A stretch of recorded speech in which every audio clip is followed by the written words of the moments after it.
দেখছেন রূপান্তর টেলিভিশন।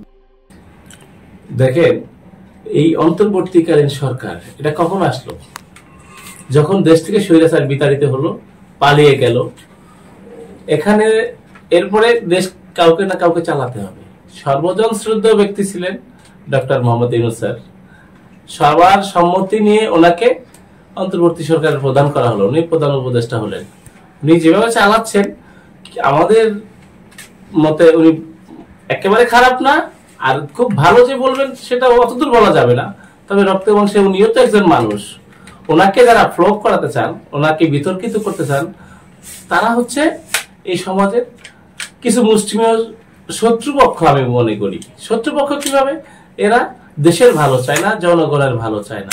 ওনারা ডক্টর ইউনূসকে বিভিন্ন ভাবে দেখবেন, আপনি পূজার মধ্যে অসুর বানাইছে ডক্টর মোহাম্মদ ইউনূসের ছবি দিয়ে। তার মানে কি? ওনাকে অপমান করা হলো। তাহলে এই ওনার শাসন ওদের ভালো লাগে না।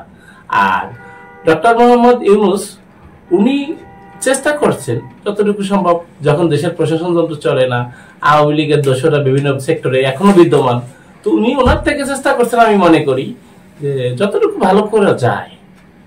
এটাই আসলে ওনার উদ্দেশ্য। আরো ভালো ছিল হয়তোবা, কিন্তু উনি এখনো করে দেখাতে পারেনি। তো ফাইনালটা ওনার দেখা যাবে যে উনি যে স্বীকৃতি মানে ডিক্লেয়ার করলেন যে ফেব্রুয়ারির প্রথমার্ধে, মানে 15 তারিখের আগে উনি একটা জাতীয় নির্বাচন দিবেন।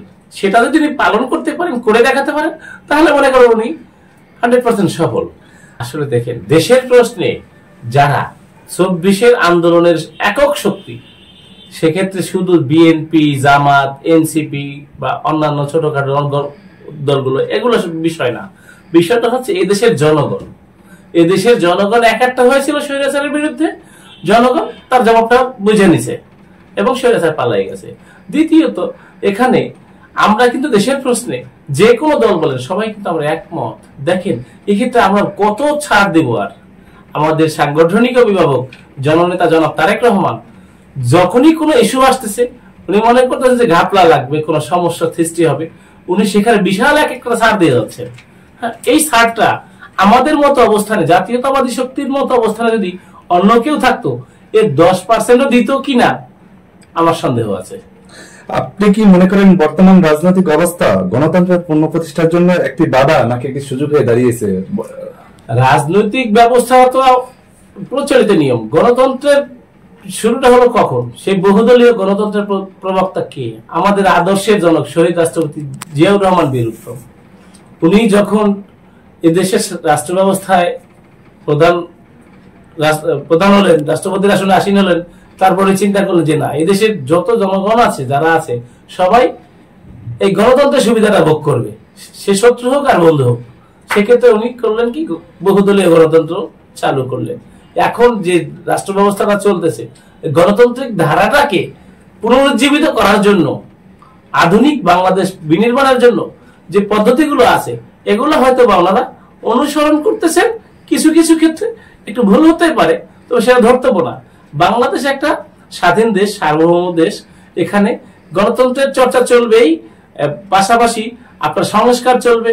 তো পরবর্তীতে একটি রাষ্ট্র যখন তার নির্বাচিত প্রতিনিধিদেরকে পাবে, নির্বাচিত একটা সরকার পাবে, তখন এটা হয়তোবা অনেকাংশে প্রশ্নের ঊর্ধ্বে চলে যাবে 100%। কারণ উনি তো 31 দফা 24 আগস্ট 24 সালের গণঅভ্যুত্থান পরবর্তী সময় ঘোষণা করেননি, আরো 2 বছর আগে ঘোষণা করেছেন।